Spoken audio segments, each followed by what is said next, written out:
Welcome back. It's time to talk about Candide, chapters 20. Look what that did to my hair.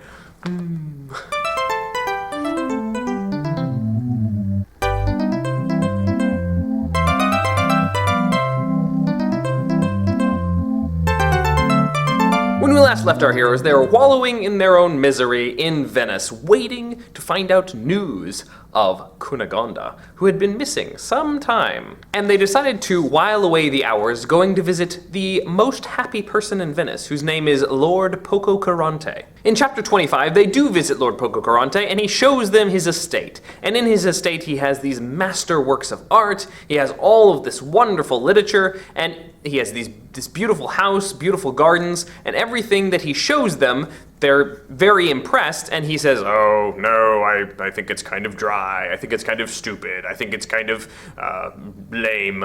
And afterwards, Candide says, wow, he really must be happy, because after all these wonderful things, and he thinks he's better than them. But Martin points out that thinking that brilliant works of art and literature are lame does not make you cool or happy, it actually just makes you miserable. So instead of thinking you're too cool for a video game or a movie or a book, why don't you just appreciate the fact that you can fan out over it? Chapter 26, Candide sits down to dinner with Martin, and there he sees his old valet, Cacambo, who is now serving a dethroned king. So Candide sits down and then discovers that all the other people at his table are all dethroned kings. It's something of a shock to him, but apparently it's very, very common in Europe for royalty to get deposed during this time period. In any case, Candide is the richest of them all, and he managed to pay off the poorest of the kings. He then buys Cacambo's freedom, and they all set out to Constantinople, where Miss Cunegonde is a servant. However, in chapter 27, as they are riding the galley across to Constantinople, they see two galley slaves who are bickering and getting beaten constantly. They look very familiar. It's Pangloss and Cunegonde's brother! What a ridiculous coincidence! In spite of being hanged, Pangloss was not fully killed, and after being dissected by a mortician, he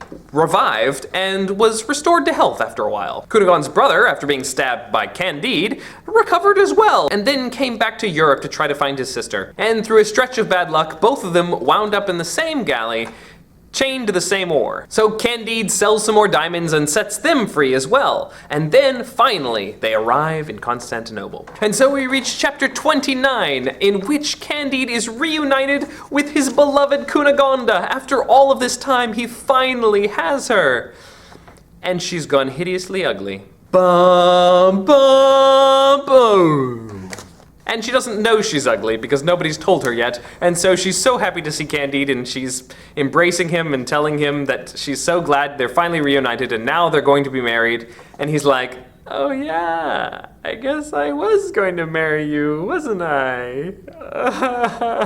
But because he's promised to marry her, he decides he better go ahead and do so. However, there's still a problem with their marriage, and that is Cunegonde's brother.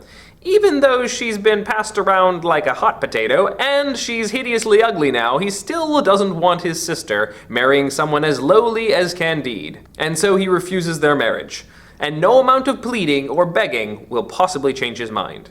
So they sell him back to the galleys. Don't tell Cunegonde. And we come to our conclusion, in which Candide and his friends buy a farm to all live together on. After Candide spent so much money releasing all of his friends from their various places of bondage, he's finally got almost nothing left, just enough to buy a little farm for all of them to live on. And so they all live together there. Martin and Pangloss, Candide and Cunegonde, the old woman, Cacambo, and along even comes Paquette. However, they're all still miserable. All they do is sit around and argue about their misery and whine about their misery and enjoy the misery of being together. It reminds me a bit of Sartre, the French existentialist who wrote plays and short stories. Sartre's most famous play is called No Exit, and it's about three people who are trapped in a room together.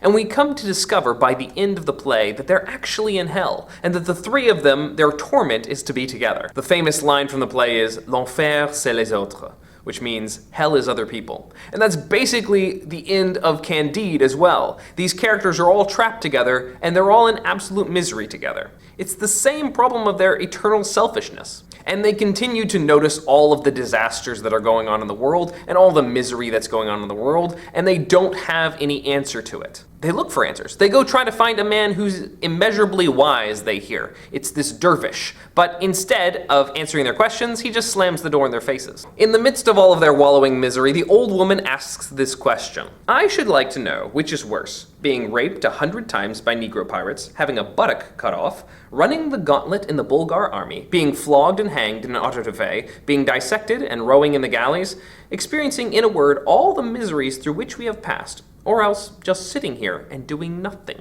It's a hard question, said Candide. It's funny that his response to this is, well, that's a difficult question, I'm not sure. All the physical misery and brutality that they experienced versus just hanging out and enduring the misery of each other's company. Which one's worse? It's hard to say. In other words, the misery is very internal. It's what's inside of them. One day, however, as they're discussing their misery, they pass an old farmer who invites them in. He hasn't paid much attention to current events. He doesn't really bother with all the misery of the world, but he has his own little 20-acre farm, which he works hard, and he's able to share what he has with them. He has a kind of happiness.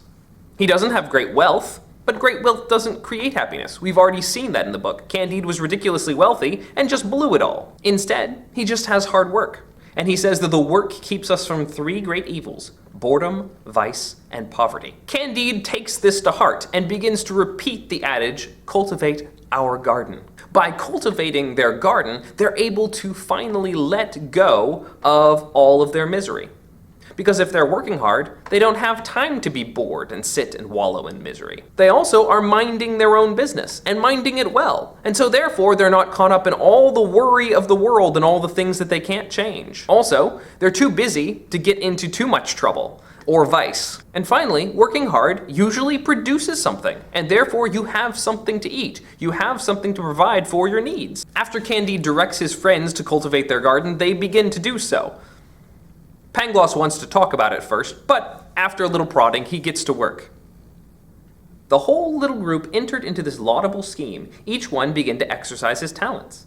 The little plot yielded fine crops. Cunegonde was, to tell the truth, remarkably ugly, but she became an excellent pastry cook. Paquette took up embroidery. The old woman did the laundry. Everyone, down to even Brother Giroflée, did something useful. He became a very adequate carpenter, and even an honest man. And even though Pangloss still likes to philosophize sometimes, Candide always replies, that is very well put, but we must cultivate our garden. So, Voltaire's conclusion, cultivate our garden, is an interesting idea. Does it solve all the problems of the world? No, it certainly doesn't. Does it answer the problem of why we suffer? No, not really, but it's really hard to find an adequate response to that. In other words, he just suggests we do the best we can with what we have. There's always going to be suffering, there's always going to be misery, but if we do the best with what we have and not worry about any of the rest of the stuff, at least we'll make things bearable for ourselves. We may not be able to control all the misery that comes from the outside, although sometimes we can prevent some of it. But we can certainly help to stave off some of the misery from the inside by simply putting ourselves to work and doing the best we can with what we've got. Thanks for watching. You can click up here to watch the previous episode, or you can click down here to watch the next episode, which is a documentary over the curse I have over Candide, how strange coincidences happen every time I teach the book. Or click down here to subscribe. Thanks so much for watching, and I'll see you next time. Bye-bye.